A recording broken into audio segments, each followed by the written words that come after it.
Welcome to episode 3 of Vibes and Cahé. I don't know about you guys, but if I'm having a coffee, takeaway, gotta go no lid. Lid off, bro. Always lid off. No way, man. Start again. Oh no!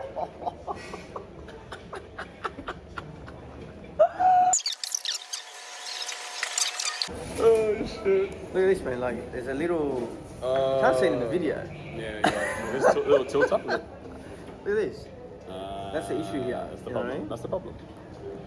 Anyway, we'll keep going. As I was saying, definitely lid on. Because of things like that. Yeah. But In 2p case- saved your laptop. Imagine my lid off was... If that lid off was right there, Bro. the coffee would have gone everywhere and I wouldn't have a laptop anymore. Anyway, yeah, let's not go show it ahead. to Harvey Norman warranty. So, lid on or what? Lid off always. Still, well. because you want it to touch your lips, you know. That's wild. That wasn't even planned. Oh, amazing. So, Apparently, it's got something to do with the scent. the sense. Oh, because you can smell You the can coffee smell better. it as you're drinking it. Is that right? Yeah. Unbelievable. Anyway, Anyways. actually, what are we here to talk about today? Not We're that. actually here to talk about eat, sleep, dessert, Dessert. and repeat. Where are we? We're at Oliver Brown today in Strathfield. And yeah, we're going to hopefully talk less shit and a little bit more about other things that are less, or more pressing, I should say. Pressing. Well, you know, impressing.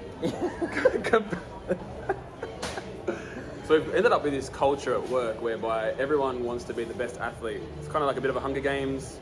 Yeah, it's wild. Yeah, you want to call it Hunger Games? Does it work Hunger for it? Games. Yeah, it's wild. Everyone thinks they're the best at what they do. Apparently, we've brought in cartwheel competitions, brought in the worm. What else? Ping pong. Taping, ping pong. Who's got the strongest punch? Yeah. It's pretty wild, to be fair. So I think moving forward, considering we've hired an athletic population with too much competitive nature, you're going to see a lot more footage of different challenges come up. Can we finally admit who won the cartwheel butt?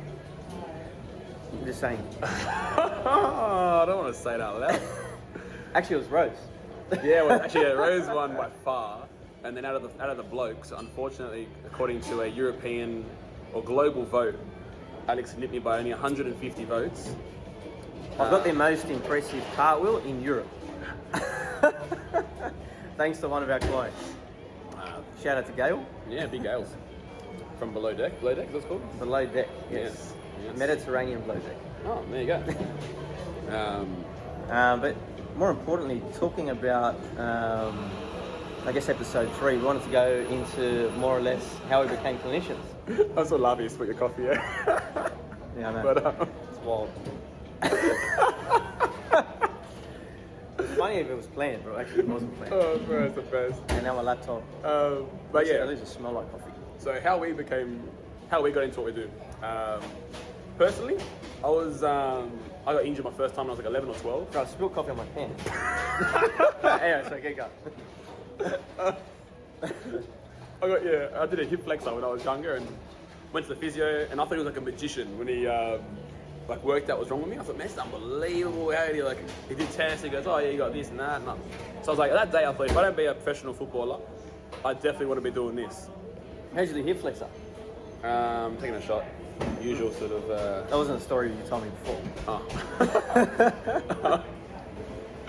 And yeah, then over the years with multiple niggling injuries through my younger ages, I realised that there was probably a few loopholes as well in the physio business. I think there was a fair bit of rehab was done poorly or not enough effort, I think. So I think, yeah, personally, I was like, I hope there's some loopholes in there that we can sort of fix. And yeah, that sort of inspired me to be the best possible clinician I could be, because I saw some pretty good and I saw some pretty average as well. So you became both a footballer and a physio? Well, yeah, if you want to call me a footballer. I don't know if head and balls and kicking people really accounts for a footballer, but yeah. Wow, that's unbelievable. How about you, Coach? How did you end up in the role? Similar, man. To be fair, playing football throughout my youth, and yeah, I think I had my first major injury when I was 16. I pulled the tendon off the bone at my knee. I think you were actually at the pitch that day. I recall the Bankstown City Lions. Yeah, great club. Great shout out for Bankstown. I believe I was with the 16. You were 18 or 15, 16? One of the two, yeah. Yeah, so I was in the younger age. Rob was one above me, training on the same field. I remember Rob coming over and said, "Who's this pussy on the ground?" No, it was pretty sore, to be fair. Had the ambos come over. I was out for, I think, that whole season, really. And then, yeah, like it introduced me to physio or approaches of rehab, and I just loved, the banter that was involved in it, just the music, the energy, and I felt like, if I also don't get involved in sport one day, I want to be involved in some way, and that was through rehab and performance, really. So Yeah, man. there we go. Then I did my ACL. Nice. Oh wait, I did my slides. Speaking of ACL, Oh, what? Nah, how's your rehab going now, mate? Oh, it's all right. I'm After recovery? yeah, about maybe a month out till I'm back to playing, which is exciting if you allow it because you got the reins on me. Me? Yeah. You're my guy who slows me down. Don't want to go too fast. Far out. We're almost there, but yeah, speaking of, I think I've had every possible injury. Well, sorry, I've injured every single body part throughout my career, and only the most recent one to slow me down. surely, let's go with your ankle. Ruptured ATFL. I've also broken the base of my fifth met.